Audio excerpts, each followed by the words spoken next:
Hey, what's up, guys? Welcome back to another episode of the Construction Corner podcast. You guessed it again, another solo episode with yours truly. Listen, guys, this is a busy ass time of year for both myself and for Dylan. Business is booming. Dylan travels like crazy. I'm running around like crazy. So these are just what we get left with sometimes. So it'll be what it'll be. Um, Listen, today it's going to be a hot take. It's going to be a quick, 15 minutes or so. I want to come jump on and talk about something. It's a topic I've talked about before, one that kind of rings true throughout life. But a good buddy of mine just brought it up on his show actually recently. So free props out to my buddy Luke Marcotte and his podcast. Podcast is called On Them Big Jobs. So after you like, subscribe, and listen to my shit, make sure you go over and check out Luke's show because it is definitely worth a listen. So a couple weeks ago or last week, I don't really remember, Luke talked about this topic, this phenomenon, if you will, of crabs in a bucket. The crabs in the bucket story is real easy, right? You have a bucket, put a whole bunch of crabs in it. The crabs will just kind of meander around the bottom and they do their thing and they just stay there. But when just one of those crabs makes a run for it, starts kind of grabbing at the top of the bucket and starting to pull itself out, the rest of the crabs will instinctively grab on to the crab that is trying to get out and either pull him back down, or the tough little bastards will actually rip that crab's legs clear off his body, end up killing him. Well, this is a great analogy to how life works and how people function, right? In business and in life. When everybody is mediocre and everybody's the fucking same, they're the crabs in the bottom of the bucket. It's when you see that one person or that one individual who is trying to escape the monotony, trying to escape the mediocrity, trying to be something bigger, create something better, do something kind of outside of the bounds of normal society. That's when those crabs that are still in the bucket start grabbing. They start pinching and grabbing and pulling as hard as they friggin' can to pull that one crab or that one person back into the bucket with them. Because much like crabs, people are lazy as shit by nature. And when they see someone else going outside of the bounds, doing things that are difficult, that are uncomfortable, things that those people don't want to do, they get real nervous. They don't like it, right? It's much easier for mediocre people rather, to stay among mediocre people. And if everybody's mediocre and doing the same boring shit, then nobody feels bad about themselves when they look at someone else because everybody's doing the same thing. So the idea is that when you've got escapee crabs, right, or basically entrepreneurs in this scenario, when you got entrepreneurs risking everything they have, risking everything there is, and going outside of the norm, outside of the bounds, trying to climb out of that bucket and actually make some of themselves, the rest of the crabs, the rest of the mediocre shits in the bottom of the bucket get real nervous, and they don't like it. Well, I'm here to tell you, it's our job in construction, as entrepreneurs, as high achieving humans in general, it's our job to fight back. Because if you don't make it out of that bucket, you will forever be condemned to mediocrity. And we've talked about this a million times on the show. We've talked about this with different guests, with different folks. Between Dylan and I, it's a shit place to be. Okay, most of the problems that we have in society today in our world are because of everybody's acceptance of this mediocrity. And I'm not going to go on another soapbox rant today. It'll be coming in the future, I'm sure.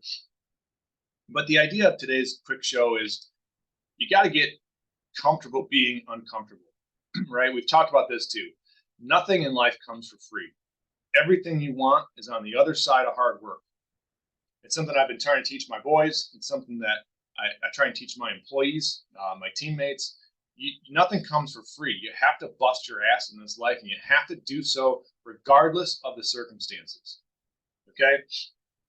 If you're waiting around for everything to be quick, or everything to be easy, everything to be comfy, that's bullshit. You're never going to get anything. You're going to be punching a clock from the time you start at 20-some years old to the time you retire to the time you fucking die, man. Nothing will come of any of that. You'll live a mediocre life. You'll be damn near miserable for most of it. And nobody wants that. Nobody at the end of the day wants to be miserable. Nobody at the end of the day wants to be an underachiever, right? There's this theory that that Ed Milet speaks about a lot. And it really kind of got me thinking when I first heard it a few years ago. And his basic premise, and I'm going to paraphrase, so don't quote me here, but his basic thing is when he gets up to heaven or to the pearly gates, or whatever it is you believe in, doesn't have to be God, doesn't have to be heaven. When you get to that spot after life, his theory is that God or Buddha or whoever is going to bring out to meet you your potential self. And when you look at your potential self, you have two different options that could happen. One, you know this person. You look just like this person. You resonate with this person. You give this person a fist bump and a hug, and you say, wow, I made it. I did it. And this person looks at you and says, you did it. You lived up to your full potential. You got out of the bucket. You did exactly what you were set out to do, what you were put here on this earth to do. Option two, however, is one that I don't even want to think about often. It's when my potential self looks at me, kind of takes a peek, and is like, bro, I don't even know who the hell you are. You didn't do it. You didn't make it. You didn't live up to your potential. You sacrificed what you could have been for what was easy, for what was comfortable. You stayed in the bucket. You're just a crab. Now, to me, that'd be a pretty good version of hell, right? Pretty good definition of hell. Anyways, the point here is it's really not that difficult to be the crab that gets out, because, we have fucking opposable thumbs and things that crabs don't have. We can fight and claw and kick back better than a crab can. The key here is to get comfortable being uncomfortable. You got to be willing to go outside of what's normal for you. You got to be willing to go outside of the cushy existence that most people live in. And you can do that mentally, physically, socially. I mean, there's spiritually. There's a million different ways to do it, right? And there's no one correct path. But you got to be able to do it, right? Physically, get your ass in the gym. Do some hard ass workouts. Nobody likes working out that much. Even the big meatheads, even the guys that are so yoked that you look at them and you're like, how does that even happen, man? How do you get that big? Those dudes still wake up at the same time. They still walk into the gym and they still don't want to, all right? But they fight past it. You fight past it. You go down to your gym or you go wherever your gym is and you put in a workout, a hard-ass workout, not some bullshit, right? We talk a lot about the Live Hard program, about 75 Hard and phase 1, 2, and 3 on this show for good reason, because it's a tremendous program and I can't recommend it enough. We recommend it damn near every show now. But the point is, you got to start doing the things that you don't want to do, but you know you need to do. When I wake up at 4:30 every morning, every weekday morning, I don't want to wake up. I want to crawl my ass back into my warm bed and sleep for another couple hours.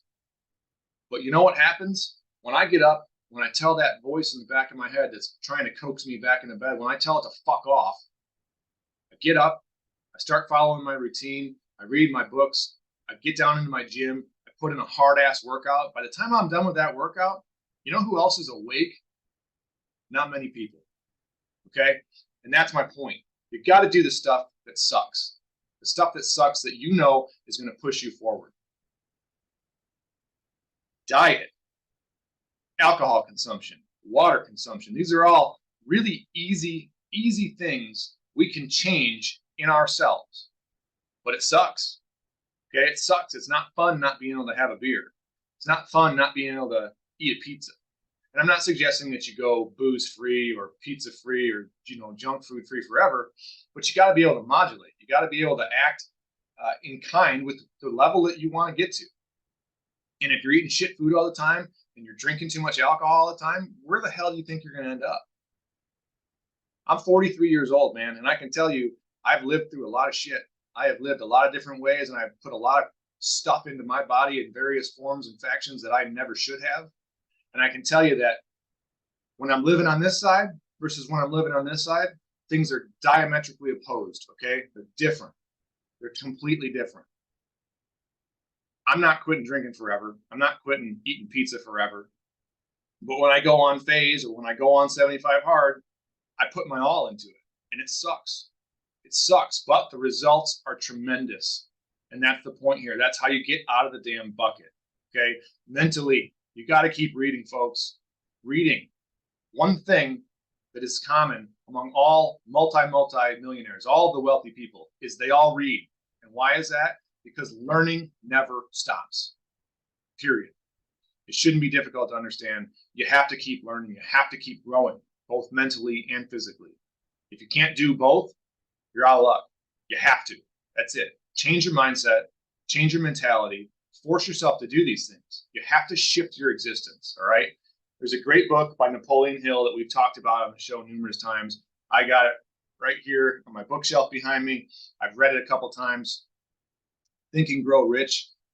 It's kind of the precursor in my mind to a different book you should read, and we'll get into that some other time. But Think and Grow Rich, it's a quick, easy read. Just do yourself a solid and check it out. You won't regret it. Trust me. Okay. It is a way of living. It is a way of thinking that, frankly, I never had until I read it. And without getting into specifics, I can just say it's not bullshit. The stuff works, and it'll make you a better person because of it. So back to the crabs in the bucket, back to being comfortable, being uncomfortable. We're coming up on time. We're not going to be rambling on too much today, but I want to talk about a little thing that happened with my wife and I this weekend. So Carrie and I got invited to a party at one of our newest specialty contractors' homes. Okay, guy puts on an annual summer party. I've heard of this thing before. I've never been. Frankly, I've never been invited. So we got invited to go this year, and you know, I'm not a real extroverted person, not even friggin' close. Outside of this podcast, I am the most introverted person you may have ever met. I'd rather sit at home and do jack squat than get out into the wild on most days. I'm not a big fan of crowds. I'm not a big fan of parties. I had my fair share and then some of partying back in my younger days. You know, I've kind of reached that level where if you're not in my inner circle, you know, no offense, but I don't want shit to do with you outside of business or the occasional, you know, casual gathering. I don't do that stuff much anymore.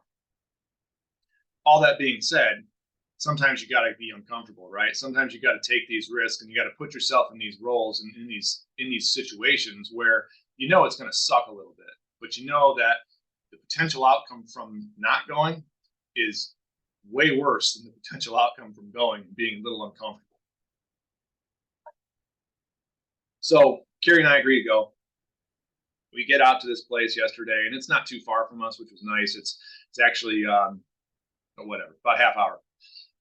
We get there, and it's in this real nice area of town. It's a real affluent subdivision. Lots of lakes, lots of big ass houses. The guy, the homeowner, and I'm not going to name him yet, but real nice dude. I've had lunch with him now, and I've met some of his guys a few times. So it's a solid company, and one that, you know, we want to be around. We're working with now on a first project with them, and so far we've been real happy, and we're looking to a long and successful relationship with this firm. So we roll up into this neighborhood, and we're getting valeted in or shuttled in. You know, it's done up to the nines, right? Dude's got, I don't remember, Yukons or Suburbans running nonstop back and forth to this parking area, getting people in. He's got some bands there. He's got a friggin' stage in his backyard. There's a lake. I mean, it's gorgeous. It's beautiful. There's 450 some odd people at this thing. That's a lot of people, right? This isn't in some country estate that's on, you know, hundreds of acres. This is in a subdivision. You know, my guess he's probably on an acre or two, maybe in total. So he's got 450, 500 people at this thing. And knowing that ahead of time made it even worse for me. Because like I mentioned, I don't enjoy that sort of thing. I'm past that point in my life. And I also knew some of the people that I was likely bound to run into, right?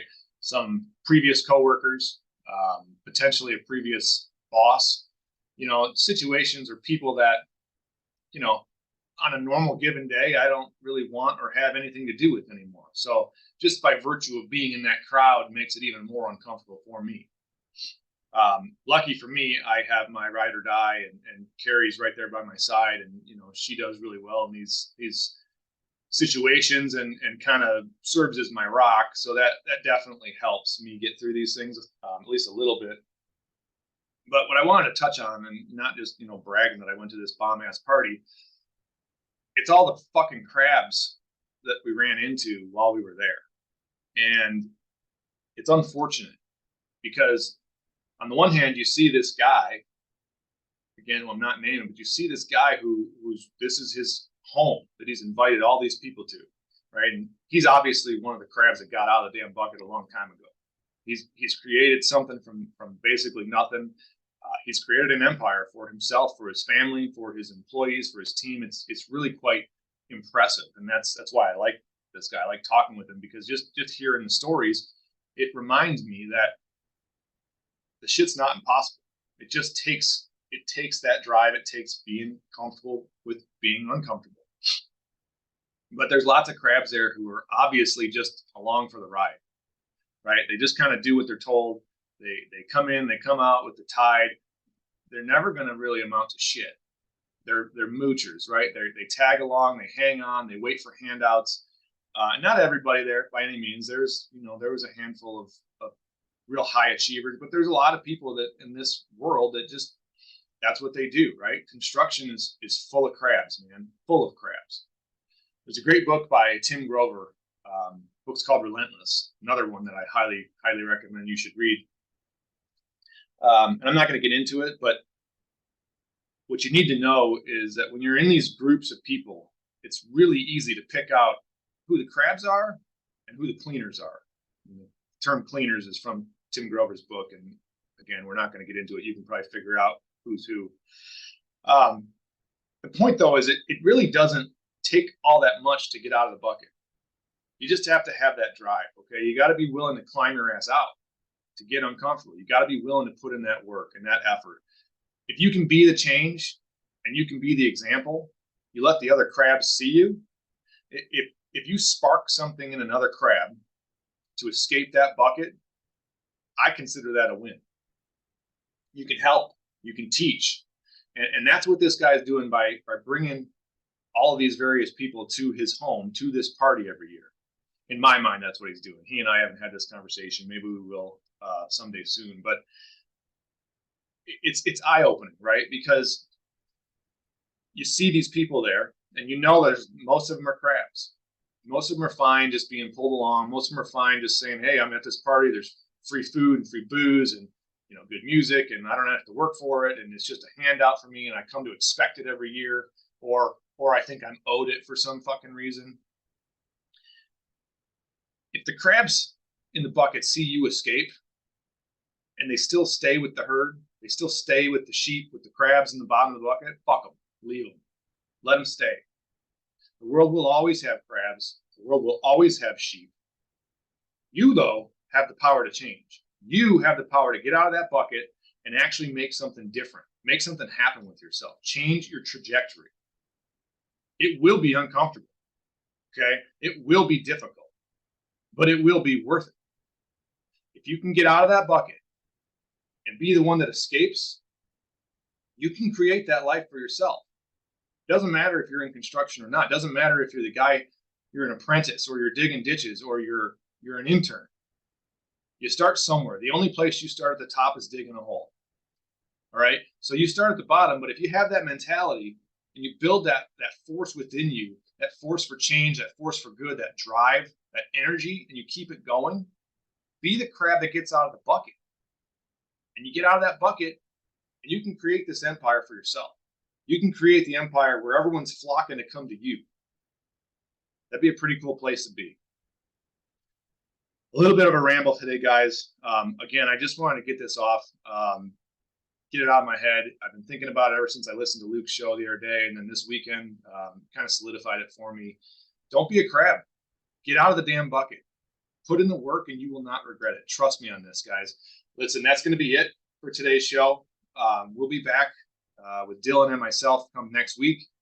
We are committing to each other and to all of you to make a more concerted effort to carve out a time every day or every week rather, and actually record together.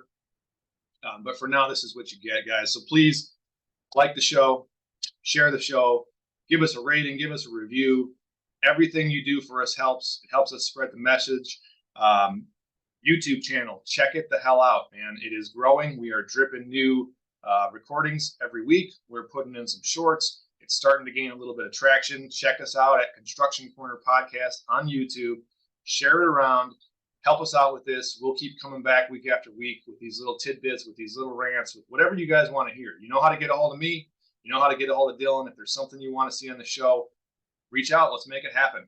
Until next time, guys, have a great week, and we'll catch you next time.